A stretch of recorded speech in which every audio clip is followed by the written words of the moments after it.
जय जय रघुवीर समर्थ. बघा, समर्थ म्हणतात कोणाचीही निंदा करू नका. एखाद्या व्यक्तीची आपण निंदा केली तर त्याचं पाप आपल्या कार्डवर ओढावून घेतल्यासारखं असतं म्हणले समर्थ. मग का म्हणले समर्थ, त्याचं भरपूर पाप आपण का ओढावून घ्यायचं? म्हणून समर्थ म्हणतात की कोणाचीही निंदा करू नका. बघा म्हणले समर्थ, आपल्याला सगळं उत्तम दिले म्हणले. पाय उत्तमाचे दिले, हात दिले उत्तमाचे, डोळे दिले उत्तमाचे, वाणी उत्तमाची दिली, कान ऐकायला उत्तमाचं दिलं, नाक दिलं, उत्तमाचा नरदेह दिलाय म्हटले समर्थ. तर आपल्याला कुठल्याही प्रकारचं व्यंग किंवा अपंग केलं नाही त्या परब्रह्माने. मग समर्थ म्हणतात की कर्मात का आपण व्यंग झालो, निंदा करण्यात का आपण व्यंग झालो, मत्सर तिरस्कार करण्यात का आपण व्यंग झालो, असं समर्थ आपल्याला ते सांगतात. म्हणून समर्थ म्हणतात की लाख मुलाचा देह उत्तमाचा दिलाय, मग कर्म सुद्धा उत्तमाचीच करा, असं समर्थ आपल्याला ते सांगतात. मग समर्थ म्हणतात की कर्मात का आपण व्यंग आहे, अजून आपले कर्म अपंगासारखे का होत आहेत, उत्तमाची का होत नाही, तसं समर्थ आपल्याला ते सांगतात. म्हणून समर्थ म्हणतात की निंदा कोणाचीही करू नका. बघा म्हणले समर्थ, चार चौघी कट्ट्यावर गप्पा मारत बसले असतात, जेवण वगैरे झालेलं असतं, संध्याकाळची वेळ असते किंवा दुपारची वेळ असते. ज्यावेळेस वेळ मिळतो तेव्हा म्हणले चौघी जण उत्तमाचं बोलत असतात. त्यातली एक उठून गेली की तिघी जण तिचं बोलतात, त्या तिघींपैकी एक उठून गेली की दोघी जण तिचं बोलतात.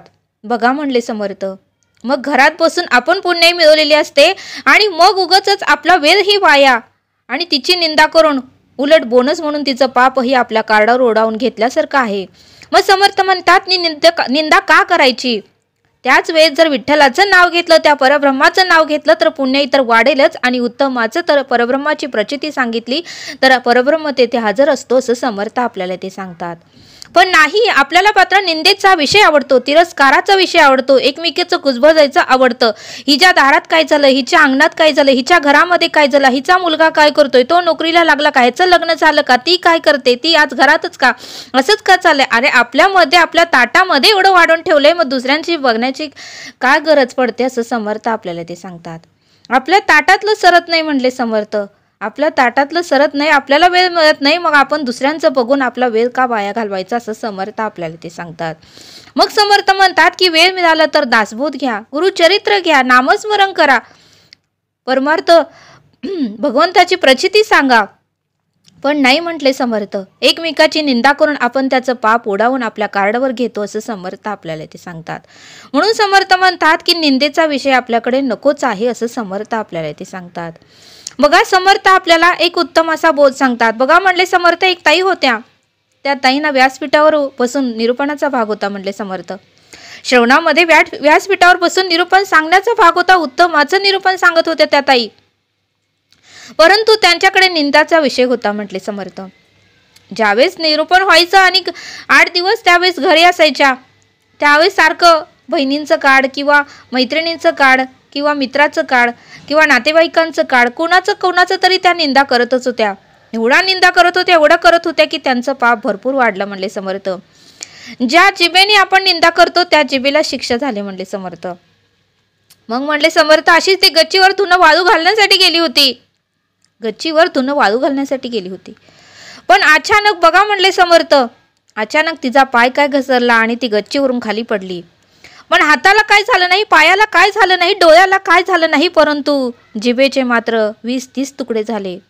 तिला बोलता येईना, दवाखान्यात नेलं. मग मात्र पतीला कळलं नाही की माझी बायको, मग मात्र पतीला वाईट वाटू लागलं की माझी बायको व्यासपीठावरून निरूपण सांगते, उत्तमाचं कर्म करते, 2 टाइम उपासना करते, तर तिच्या बाबतीत समर्थांनी असं का केलं, काय दोष झाला तिच्याकडून, असं का तिच्यावर प्रसंग आला, असं का तिच्यावर संकट आलं, असं का तिच्यावर वादळ आला आणि असं का समर्थांनी तिच्यावर प्रसंग आणवला.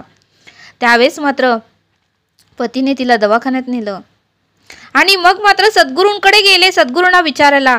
त्यावेळेस सद्गुरू म्हणाले, अरे तुझी पत्नी उत्तमाचं निरूपण सांगत होती, मान्य आहे, पण तिला तू स्वतः जाऊन विचार, ती दिवसभर इतरांचं निंदा करत होती, त्यामुळे तिची पुण्याई पूर्णपणे संपली आणि तिच्या जिभेचं पाप भरपूर वाढलं.